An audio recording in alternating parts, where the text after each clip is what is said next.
This is Manoj पड़ावत and कैसे हैं आप सभी लोग। उम्मीद है बहुत ज़्यादा शानदार होंगे। आज का जो हमारा टॉपिक है वो जीन पियाजे का सिद्धांत है और यह सिद्धांत काफ़ी परीक्षाओं के अंदर काफ़ी इंपॉर्टेंट चैप्टर है, जिसमें राजस्थान के अंदर होने वाली रीट परीक्षा या यूपीएससी की परीक्षाएं या यूपी टेट की परीक्षाएं या दिल्ली टेट या एच टेट, मतलब बहुत ज़्यादा वेरियस स्टेट्स के अंदर जितनी परीक्षाएं भर्ती परीक्षाएं होती हैं जिन्हें मनोविज्ञान का प्रश्न पत्र आता है, उनके अंदर जीन पियाजे का सिद्धांत आना लाजमी है, जो बहुत ज़्यादा महत्वपूर्ण एक थ्योरी है। लेकिन वीडियो को शुरू करने से पहले अभी तक जिन्होंने चैनल को सब्सक्राइब नहीं किया या चैनल पे बिल्कुल नए हैं वो प्लीज़ चैनल को सब्सक्राइब कर लें, क्योंकि मेरी आने वाली जितनी वीडियो है मनोविज्ञान से संबंधित वो आपको इजीली आपके मोबाइल के डेस्क को डिस्प्ले पर इजीली मिल जाएंगी। So let's start the new topic, Jean पियाजे थ्योरी, पियाजे का सिद्धांत। जीन पियाजे जी जो स्विट्जरलैंड के एक वैज्ञानिक थे, जिनकी आरंभिक अभिरुचि मनोविज्ञान से ज़्यादा जीव विज्ञान में थी। हाँ, मतलब ये बचपन में इनको मनोविज्ञान में कोई इंटरेस्ट नहीं था, ये जीव विज्ञान के ही स्टूडेंट थे। 21 साल की उम्र में इन्होंने पीएचडी की उपाधि को प्राप्त किया। 21 साल में इन्होंने पीएचडी की डिग्री प्राप्त कर ली थी और 30 साल की आयु तक इन्होंने करीब 20 से अधिक मानक शोध प्रकाशित किए थे। 23 साल की आयु में इन्होंने मनोविश्लेषण तथा बाल मनोविज्ञान से संबंधों पर पहला मनोवैज्ञानिक शोध पत्र लिखा था। विनय टेस्टिंग प्रयोगशाला में कुछ समय तक कार्य भी किया, जहां बच्चों के लिए एक बुद्धि परीक्षण का निर्माण कार्य किया था।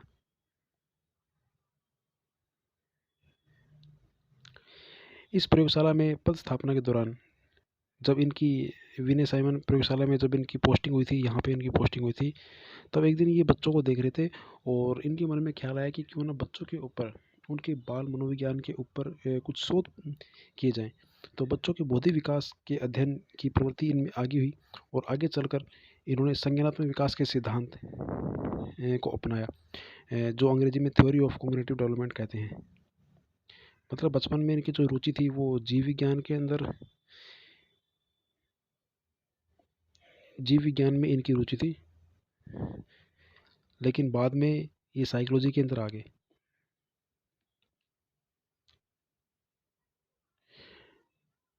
जहाँ तक अधिगम यानी कि लर्निंग की सैद्धांतिक व्याख्या प्रश्न है, जीन पियाजे के सिद्धांत को अधिगम के सिद्धांतों के पौराणिक श्रेणियों में स्पष्ट रूप से किसी एक श्रेणी में रखना बहुत ज़्यादा मुश्किल है। फिर भी यह कहा जा सकता है कि उनका सिद्धांत टोलमैन टोलमैन ने जो सिद्धांत दिया था, टोलमैन के द्वारा प्रतिपादित अधिगम के सिद्धांत से काफ़ी मिलता जुलता सिद्धांत है। इनका जो सिद्धांत है वो टोलमैन के सिद्धांत से काफ़ी मेल खाता है। अतः इनके सिद्धांत को एक संज्ञानात्मक सिद्धांत ही माना गया है। इनके जो सिद्धांत को हम बोलते हैं वो कॉग्निटिव थ्योरी बोलते हैं। जीन पियाजे के सिद्धांत में बच्चों के अधिगम की सैद्धांतिक व्याख्या पर अधिक जोर डाला गया है। अन्य संज्ञानात्मक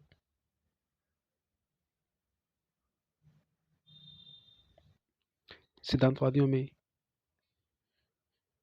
कट लेविन, टोलमैन, वोल्फ्स के ही समान इन्होंने अधिगम की व्याख्या करने के लिए कुछ मध्यवर्ती चरों, इंटरवेनिंग वेरिएबल्स का प्रयोग किया था, जिनमें स्कीमा एक महत्वपूर्ण चर है। मतलब अब आप सोचो कि स्कीमा क्या होती है, तो जो सीमा का जो बहुवचन है स्कीमामेट या स्कीमाज ही होता है। अब प्रश्न यह उठता है कि स्कीमा क्या है, what is the schema. Schema वो होती है, स्कीमा बच्चों में विशेष ढंग से अनुक्रिया करने की एक सामान्य अंतः शक्ति होती है, पोटेंशियलिटी होती है। मतलब बच्चे अंतःक्रिया कर लेते हैं, वो एक सामान्य शक्ति है जिसके माध्यम से पर्यावरणीय उद्दीपकों के बारे में सोचते हैं, समझते हैं, उनका प्रत्यक्षण करते हैं। सचमुच में यह मानसिक क्रियाओं के लिए एक संगठनात्मक संरचना या फ्रेमवर्क के रूप में कार्य करता है। जीन पियाजे ने स्कीमा को व्यक्ति के संज्ञानात्मक संरचना का एक महत्वपूर्ण तत्व माना है। अब यहाँ पर प्रश्न ये उठता है कि जीन पियाजे ने व्यक्ति के संज्ञानात्मक संरचना का महत्वपूर्ण फैक्टर या तत्व किसे माना है, तो आंसर आप कीजिएगा स्कीमा को ही उन्होंने माना। स्कीमा से यह निर्धारित होता है कि व्यक्ति भौतिक वातावरण में किस तरह की अनुक्रिया करेगा और उस अनुक्रिया को कैसे करना सीखेगा। स्कीमा की अभिव्यक्ति स्पष्ट व्यवहार, ओवर्ट्स बिहेवियर, जैसे किसी चीज़ को पकड़ना के रूप में हो सकता है, या फिर अस्पष्ट व्यवहार के रूप में होती है, तो लगभग चिंतन के तुल्य ही होता है।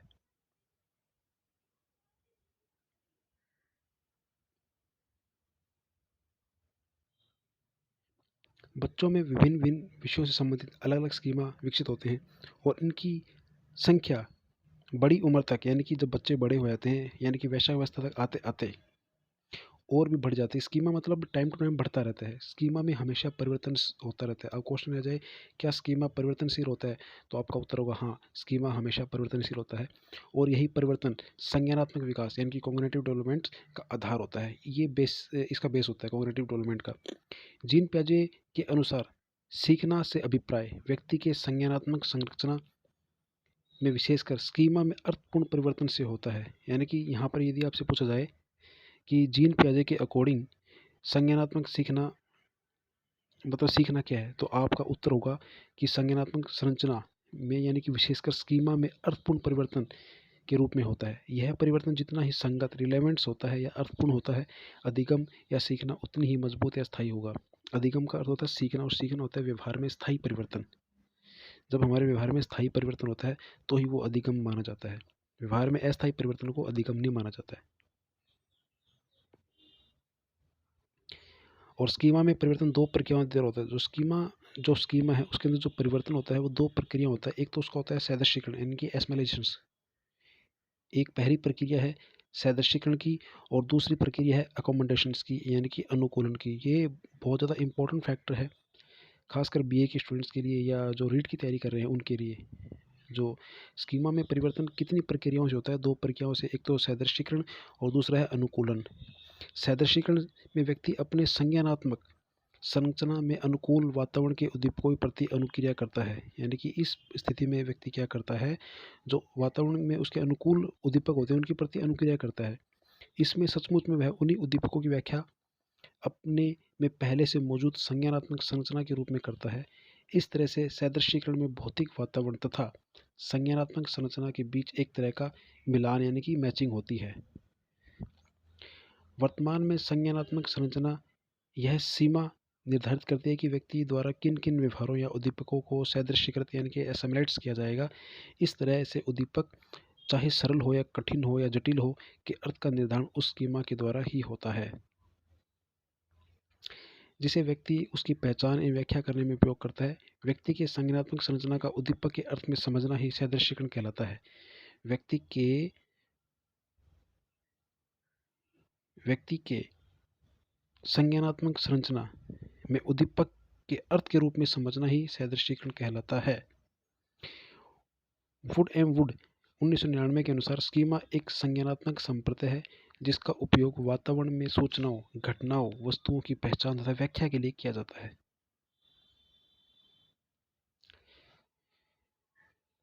सैद्रशीकरण को वुड एंड वुड 1999 ने इस प्रकार डेफिनेशन किया था कि यह एक ऐसी प्रक्रिया है जिसमें नई वस्तुएं, घटनाएं एवं अनुभूतियों को मौजूदा स्कीमा में सम्मिलित कर लिया जाता है। यह एक ऐसी प्रक्रिया जिसमें नई वस्तुएं या कोई घटना होगी या कोई अनुभूति होगी, हमारे जो पहली जो मौजूदा स्कीमा में है ना उसमें इसको एडजस्ट कर लेते हैं। यह वुड और वुड ने कहा था। इससे स्पष्ट हुआ कि सैद्रशीकरण में व्यक्ति अपने वर्तमान स्कीमा में ही सम्मिलित कर किसी वस्तु की पहचान कर लेता है तथा उसकी व्याख्या करता है। परंतु सभी चीज़ों को वर्तमान स्कीमा में सम्मिलित कर उसकी व्याख्या संभव नहीं हो पाती है। कभी कभी व्यक्ति को मौजूदा स्कीमा को ही परिवर्तित करके या उसकी जगह एक नई स्कीमा को उत्पन्न करके नई सूचनाओं या घटनाओं की पहचान की व्याख्या की जाती है।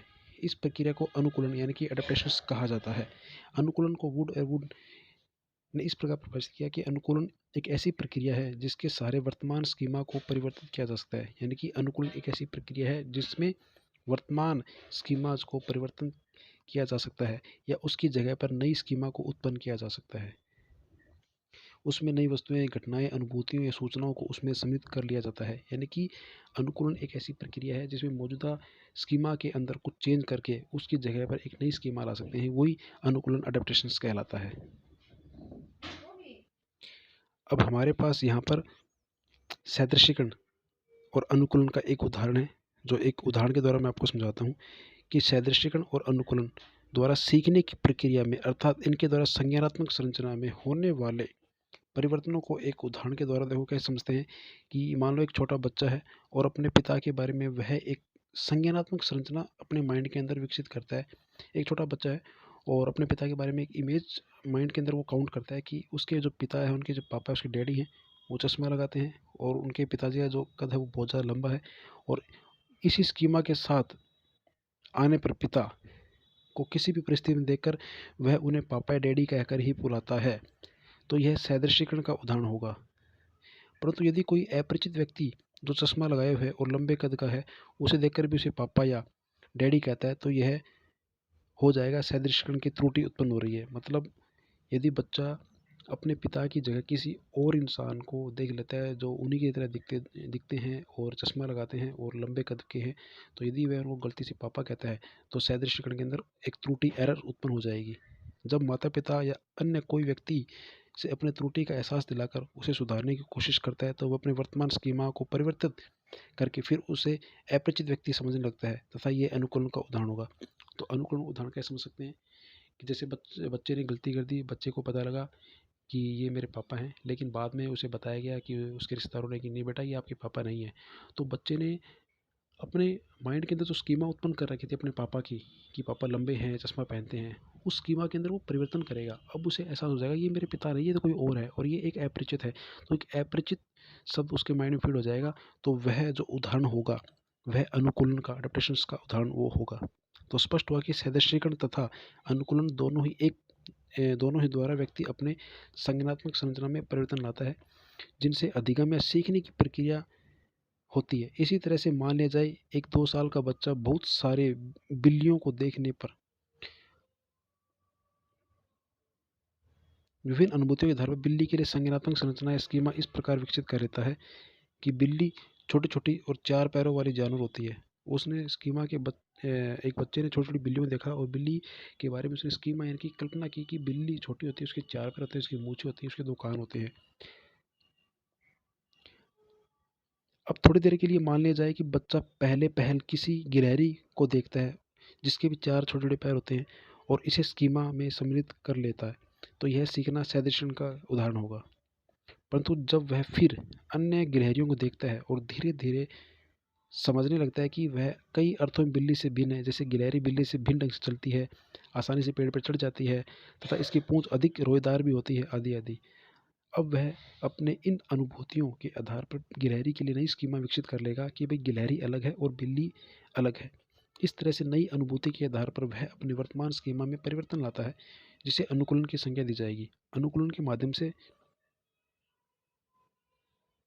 वह गिलहरी को गिलहरी कहना व समझना सीख लेता है। तो जीन पियाजे ने स्पष्ट किया कि सदृशीकरण तथा अनुकूलन में जितना ही अधिक तनाव होगा यानी कि टेंशन होगी, सदृशीकरण की स्थिति के अंदर जितना अधिक तनाव या टेंशन होगी, संज्ञानात्मक विकास उतना ही अधिक होगा और तब सीखने की प्रक्रिया में उतनी ही मजबूती और स्पष्टता दिखाई देगी।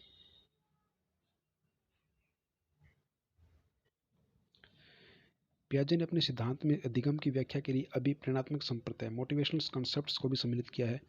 साम्य धारण इक्विलिब्रेशंस एक ऐसा ही अभिप्रेरणात्मक संप्रदाय है, यानी कि सम्य साधन एक ऐसी अभिप्रेरणात्मक संप्रदाय है। पियाजे ने यह बताया कि सभी व्यक्तियों में वातावरण के साथ एक मधुर और सद्भावपूर्ण संबंध यानी कि हार्मोनियस रिलेशनशिप को बनाए रखने की एक जन्मजात प्रवृत्ति इनेट्स टेंडेंसी होती है। दूसरे शब्दों में हम कह सकते हैं कि व्यक्ति का हर व्यवहार का उद्देश्य वातावरण के साथ एक आदर्श अनुकूलन ऑप्टिमल अडेप्टेशंस बनाकर रखना होता है। साम्य धारण से तात्पर्य इसी तरह की जन्मजात प्रवृत्ति से होता है जो व्यक्ति को अपनी अनुभूतियों को इस ढंग से संगठित करने की प्रेरणा देता है ताकि अधिक से अधिक अनुकूलन हो सके। अतः साम्य धारण व्यवहार में संतुलन बनाए रखने की एक सतत प्रणोद कॉन्टिन्यूस ड्राइव है। अतः साम्य धारण का संप्रदाय पियाजे के लिए कुछ वैसा ही है जैसे कि मैस्लो या यूंग के लिए आत्म सिद्धि सेल्फ एक्चुअलाइजेशन, यानी कि मैस्लो ने अपने सिद्धांत में, जो मैस्लो का एक सिद्धांत है, मैस्लो ने जो सिद्धांत दिया था आवश्यकता प्रदानुक्रम का सिद्धांत है।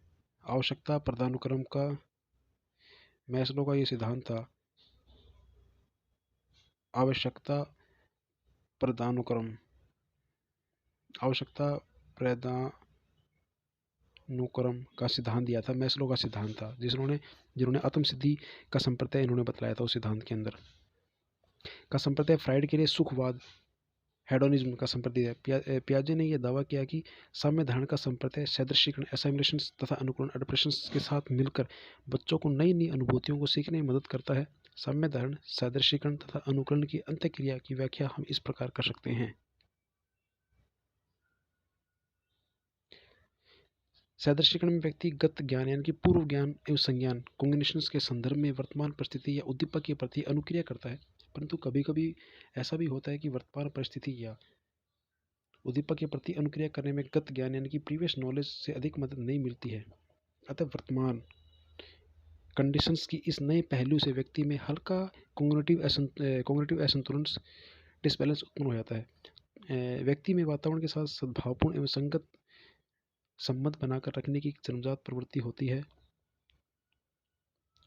जिसे बोलते हैं साम्य धारण। व्यक्ति के संज्ञानात्मक संरचना में जो परिवर्तन होता है ताकि वातावरण के इस नई एवं अनोखी परिस्थिति को उसी सम्मिलित किया जा सके। इस तरह के संज्ञानात्मक असंतुलन में अभिप्रेरणात्मक गुण भी होते हैं जो व्यक्ति को तब तक सक्रिय रखते हैं जब तक कि एक संतुलन कायम न हो जाए।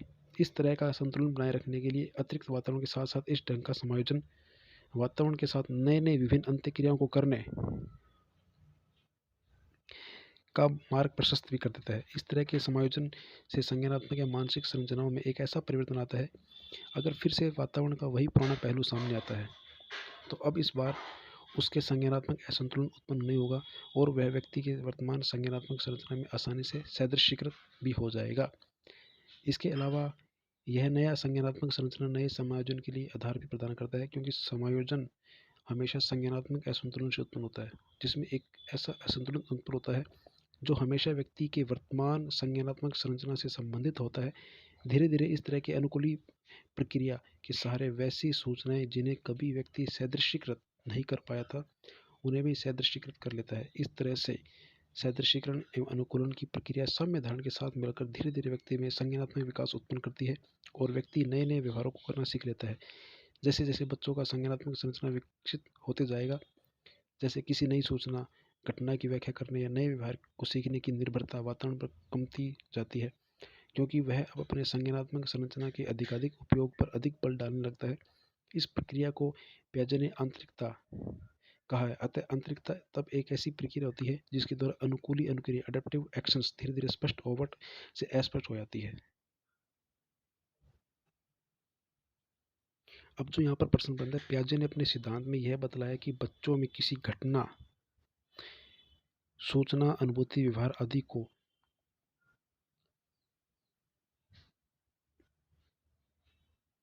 समझने तथा उन्हें सीखने की क्षमता का विकास कई चरणों में होता है।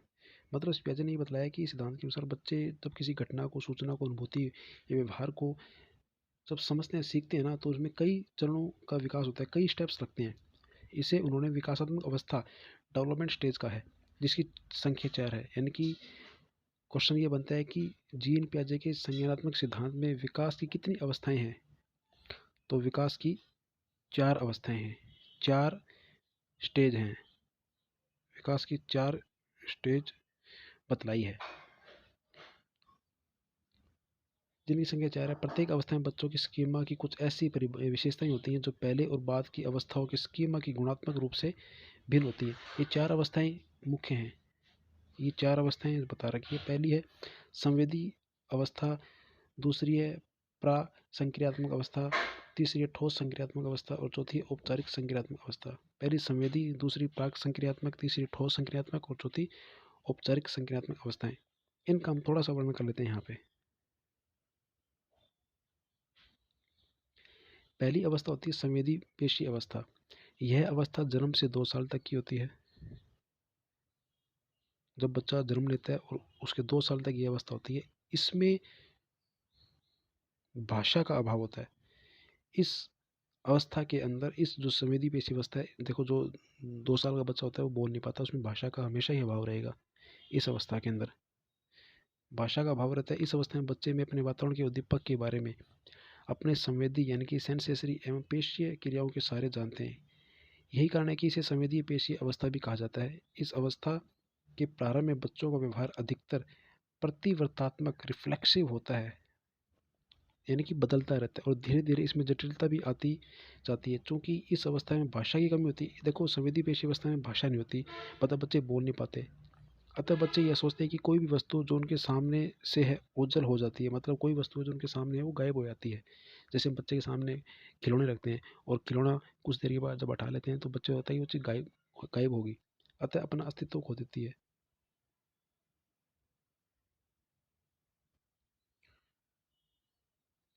इस अवस्था के अंत में बच्चों में वस्तु स्थायित्व का गुण विकसित हो जाता है, क्योंकि अब वे सीख लेते हैं कि जो वस्तु उनकी आँख से ओझल भी हो जाती है, उनका अस्तित्व बना रहता है। यही कारण है कि यदि उनके सामने रखे गए किसी वस्तु को हटाकर छिपा दिया जाता है, तो वे इसे ढूँढने लगते हैं। इस क्षमता के विकास के साथ ही ये अवस्था भी समाप्त हो जाती है। आपने बच्चों को देखा होगा, जब छोटे-छोटे बच्चे होते हैं, हमारे घर में जब बच्चे होते हैं, उनके सामने जब कोई चीज़ हम रखते हैं, जैसे हमने एक खिलौना रख दिया उनके सामने, बच्चों के सामने जब खिलौने रखते हैं तो वो रोने लग जाते हैं और उस चीज़ को ढूँढने लग जाते हैं। और जैसे वो ढूँढना स्टार्ट करते हैं और जब ये ढूँढने की क्षमता उनमें विकसित हो जाएगी, तो संवेदी पेशी अवस्था भी खत्म हो जाती है। तो यानी कि इस अवस्था का जो क्रम है वो 0 से लेकर 2 साल, संवेदी पेशी अवस्था 0 से 2 साल की होती है। प्रश्न ये आता है संवेदी पेशी अवस्था की एज, यानी कि उसकी स्टेज क्या होती है, 0 से 2 साल की होती है, यही प्रश्न आता है। नेक्स्ट जो अवस्था है वो है प्राक संक्रियात्मक अवस्था। यह अवस्था 2 से 7 साल की होती है। इस में भाषा का विकास हो जाता है। बच्चे 2 साल के बाद बोलने धीरे धीरे बोलने स्टार्ट कर लेते हैं। बच्चों के में अधिगम की प्रक्रिया पहले अवस्था में तेजी हो जाती है। बच्चे अधिगम का अर्थ होता है सीखना, मतलब जो बच्चे 2 साल में जो जितना सीखते हैं ना, उसके बाद जो प्राक संक्रियात्मक अवस्था है, प्री ऑपरेशन स्टेज है, उस स्टेज के अंदर बच्चे अब धीरे धीरे सीखने लग जाते हैं और उनमें सीखने की क्षमता विकास भी बहुत तेजी होता है। जो बच्चे पहले कम सीखते थे, वो अब इसमें जल्दी से समझने लग जाते हैं चीज़ों को। फिर भी इस अवस्था में बच्चों में तर्क, यानी कि लॉजिक, मानसिक संक्रिया, मेंटल ऑपरेशन का उपयोग करने की क्षमता उतनी अधिक विकसित नहीं होती है। मतलब बच्चे ये नहीं समझ पाते हैं कि क्या सही है क्या गलत है, उन्हें कुछ भी नहीं पता होता, उनके घर में क्या घटनाएं घटित हो रही है उनको इस चीज़ का कोई भी अंदाजा नहीं होता है। ये प्राक संक्रियात्मक अवस्था का काल कहलाता है। वे समानता के आधार पर संप्रदाय कंसेप्ट को सीखना प्रारंभ कर देते हैं, परंतु इसमें उनमें त्रुटियाँ अधिक होती है, वो गलतियाँ बहुत करते हैं। वो बच्चे इस उम्र में बहुत गलतियाँ करते हैं। 2 से 7 साल की उम्र में गलतियाँ करते हैं। 2 से 7 वर्ष में बच्चे बहुत ज़्यादा गलती करते हैं इस अवस्था में। जैसे जैसे वे संप्रदाय विकसित कर लेते हैं, सभी पुरुष उनके पापा हैं। जैसे उनके अंदर एक कंसेप्ट विकसित हो गया कि सभी पुरुष जितने भी आदमी उनके पापा हैं। इस अवस्था में बच्चे किसी समस्या का समाधान अपने अंतर्दर्शी ढंग से करते, नहीं कि कोई तार्किक नियम, लॉजिक रूल्स के आधार पर। क्योंकि वो कोई रूल नहीं लगाते, क्योंकि जब उनसे कोई पूछा जाता है कि वे इस तरह का समाधान पर कैसे पहुँचे, उनसे ये हम पूछें कि बेटा आपने कैसे पता लगाया, तो वे उसका कोई तार्किक उत्तर न देकर मात्र यह कह देते हैं कि अपने सूझ या मात्र अनुमान के आधार पर ऐसा उन्होंने किया है। इस अवस्था में बच्चों में चिंतन में आत्म केंद्रित होता है। उनका जो चिंतन होता है वो आत्म केंद्रित होता है, अर्थात बच्चे अपने दृष्टिकोण तथा दूसरों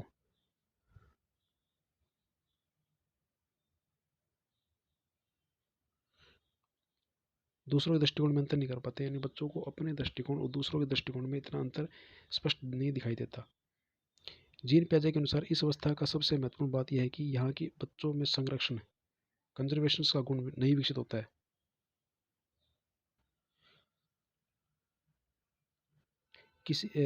मतलब उनमें कोई गुण विकसित नहीं होता है। संरक्षण से अब संरक्षण क्या होता है? किसी पदार्थ की दी गई मात्रा, जैसे उसका क्षेत्र, भार, वजन आदि।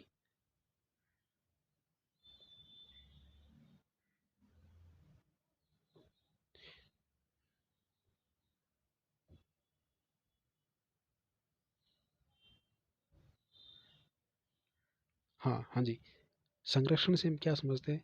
यानी कि संरक्षण वो होता है उसके अंदर, जैसे किसी पदार्थ में दी गई मात्रा, उसका क्षेत्र या भार, उसका वजन आदि, उसके मात्र प्रकटन, अपीयरेंस से ही परिवर्तन करने में कोई परिवर्तन नहीं होता है। जैसे आधे लीटर पानी को यदि लंबे शीशे में गिलास में रख दिया जाता है, जैसे हमारे पास आधा लीटर पानी है, उसको चाहिए हम लंबे शीशे वाले गिलास में डालें या बिल्कुल छोटे टोपे में डालें,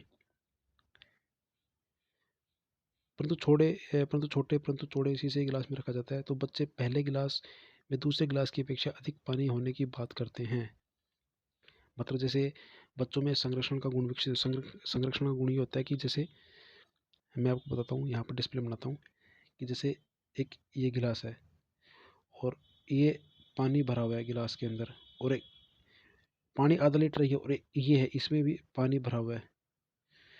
तो जो बच्चा है उसको इस चीज़ का अभी आभास नहीं है, नॉलेज नहीं है, उसको नॉलेज नहीं है, तो वो ये क्या करेगा, इसमें है ना ज़्यादा पानी होने की बात करेगा।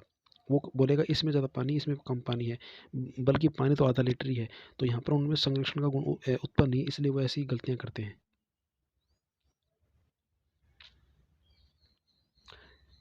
तीसरा जो है वो है ठोस संक्रियात्मक अवस्था। यह अवस्था 7 से लेकर 12 साल की होती है। इस अवस्था में बच्चों में तार्किक कठिनाइयाँ तो रहती है, मतलब वो तर्क करना स्टार्ट कर देते हैं। अब उनमें तर्क आ जाता है, तर्क, चिंतन, ये बातें उनमें आने लग जाती हैं। उनमें चिंतन में आत्मकेंद्रितता का प्रभाव भी कम हो जाता है और वे यह अनुभव करते हैं कि दूसरे लोगों का विचार या उनके विचार या अपने मत से भिन्न भी हो सकते हैं। अब वे तार्किक रूप से मानसिक संक्रियाएं, मेंटल ऑपरेशंस आसानी से कर लेते हैं। उनमें संरक्षण का गुण भी विकसित हो जाता है तथा वे पलटावे गुणों को भी समझने लगते हैं। अब वे एक समय में उद्दीपक के 2 या 2 से अधिक विमाओं पर ध्यान देने लगते हैं। इन सब का परिणाम यह होता है कि इस अवस्था में बच्चों में अधिगम की प्रक्रिया पहले की अवस्था में तुलना में अधिक परिपक्व और मौजूद हो जाती है। इस अवस्था का सामान्य दोष यह होता है कि बच्चे तार्किक संक्रियाओं का प्रयोग केवल ठोस वस्तुओं अर्थात जो उनके सामने उपस्थित है उन्हीं पर उपयोग कर पाते हैं। ऐसी मानसिक संक्रियाओं का उपयोग कोई शाब्दिक, अमूर्त व काल्पनिक समस्याओं पर नहीं कर पाते। जैसे जो ये जो स्टेज है ठोस संक्रियात्मक अवस्था, ये जो उम्र होती है ये 7 से 12 साल की होती है। इनके अंदर बच्चों में अब थोड़ा सा अधिगम भी होता है, अधिगम होता है, चिंतन भी होता है और तर्क भी होता है। अधिगम होगा, चिंतन होगा, तर्क होगा, लेकिन बस थोड़ा सा क्या होगा, अब वो जो अपना जो लॉजिक लगाएंगे वो सामने लगाएंगे, जो प्रत्यक्ष रूप से उत्पन्न होगा, प्रत्यक्ष रूप से जो सामने होता है उसके बारे में अधिक विचार करेंगे, उसके बारे में विचार करते हैं। बाकी के बारे में वो तर्क नहीं दे पाते इस अवस्था के अंदर। उसके बाद है औपचारिक संक्रियात्मक अवस्था,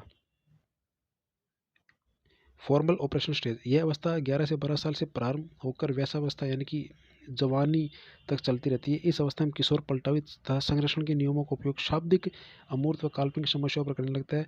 उनका चिंतन अधिक तार्किक हो जाता है। उनमें जटिल से जटिल व्यवहार को सीखने की पर्याप्त मात्रा विकसित हो जाती है। अब वे कठिन से कठिन व्यवहार को सीख लेते हैं। समाज में रहना उनको आ जाता है कि समाज में कैसे रहा जाएगा, किससे कैसे बोला जाएगा, किससे किसके साथ कैसा बिहेव किया जाएगा। मतलब बच्चे अपने व्यवहार पे कंट्रोल करना सीख लेते हैं इस अवस्था के अंदर। स्पष्ट हुआ कि संज्ञानात्मक विकास के इन अवस्थाओं में व्यक्ति की संज्ञानात्मक संरचनाएं उत्तरोत्तर परिपक्व यानी कि मजबूत हो जाती हैं। इनमें अधिगम की जो दर है वो तेज हो जाती है। साथ साथ जटिल से अधिगम भी व्यक्ति के लिए आसान हो जाता है।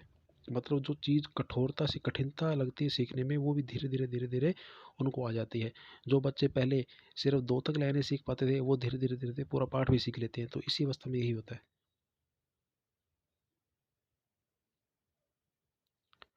जीन पियाजे ने अपने सिद्धांत में अधिगम या सीखने की कुछ आदर्श व्यवस्थाओं का वर्णन भी किया है। उनका मानना है कि जैसे संज्ञानात्मक संरचना विस्तृत एलबरेट हो जाती है, व्यक्ति के लिए भौतिक वातावरण को समझना आसान हो जाता है। व्यक्ति भौतिक वातावरण को जल्दी समझ लेता है। उसी तरह अगर कोई चीज़ व्यक्ति की संज्ञानात्मक संरचना में इतना दूर हो जाती है तो उसे सम्मिलित नहीं किया जा सकता है। तो ऐसी अवस्था में अधिगम की प्रक्रिया नहीं होगी। आदर्श अधिगम होने के लिए आवश्यक है कि व्यवहार या सूचना निश्चित रूप से ऐसी हो जिसे वर्तमान संज्ञानात्मक संरचना में असमिलेट किया जा सके, परंतु उसका स्वरूप विभिन्न नहीं होना चाहिए ताकि उसे संज्ञानात्मक संरचना में परिवर्तन की आवश्यकता महसूस की जा सके। अगर कोई सूचना की सादृश्यकृत नहीं किया जा सकता है तो उसे समझना भी नहीं पॉसिबल होगा उसके लिए। अगर उसे पूर्णतः समझा जाना संभव हो पाता तो फिर कोई नया अधिगम की आवश्यकता नहीं रह जाएगी। अतः जीन पियाजे के अनुसार जब किसी अनुभूति को व्यक्ति अपने पूर्व ज्ञान या संज्ञानात्मक संरचना में एसिमुलेट करने में असफल रह जाता है तो इससे व्यक्ति में नया अधिगम उत्पन्न नहीं होता। यानी कि जब किसी अनुभूति को व्यक्ति अपने पूर्व ज्ञान या संज्ञानात्मक संरचना में सदृष्टिकृत यानी कि एसिमुलेट करने में सफल रह जाता है असफल रह जाता है तो इससे व्यक्ति में नया अधिगम उत्पन्न नहीं होगा।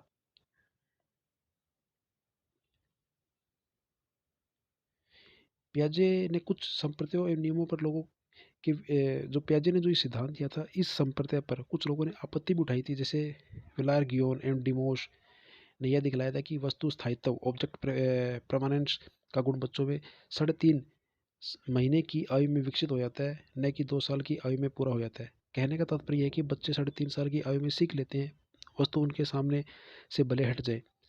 लेकिन जीन पियाजे क्या कहता है बच्चा 2 साल तक सीख ही नहीं पाता, बच्चा 7 साल तक सीखता है। लेकिन विलार्गियोन ने 3.5 महीने के अंदर बता दिया है। तो परंतु उनका अस्तित्व खत्म नहीं होता है। साथ साथ बहुत कम ही विकासात्मक मनोवैज्ञानिक ऐसे हैं जो पियाजे द्वारा प्रस्तावित चरणों के अनुरूप संज्ञानात्मक के विकास होने की बात को सही मानते हैं। केस 1992 और फ्लेवेल्स 1992 में आता है कि यदि पियाजे का विचार सही होता तो बच्चों का संज्ञानात्मक कार्य सभी संज्ञानात्मक पाठ या क्षेत्रों में एक समान रहता, परंतु ऐसा नहीं होता है। बच्चों की अपनी विशेष अनुभूति तथा निपुणता के आधार पर उनका संज्ञानात्मक कार्यों का स्तर अलग अलग हो सकता है। फलस्वरूप कम उम्र के बच्चे भी अधिक जटिल व्यवहार को आसानी से करना सीख लेते हैं।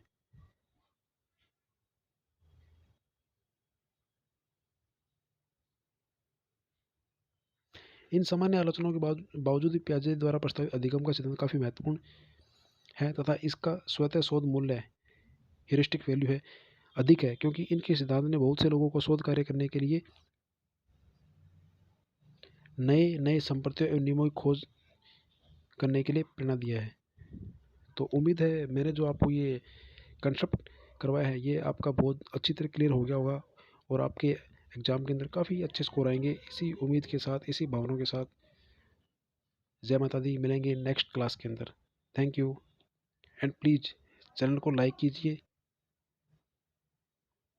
और सब्सक्राइब भी कीजिए। Thank you. जय माता दी।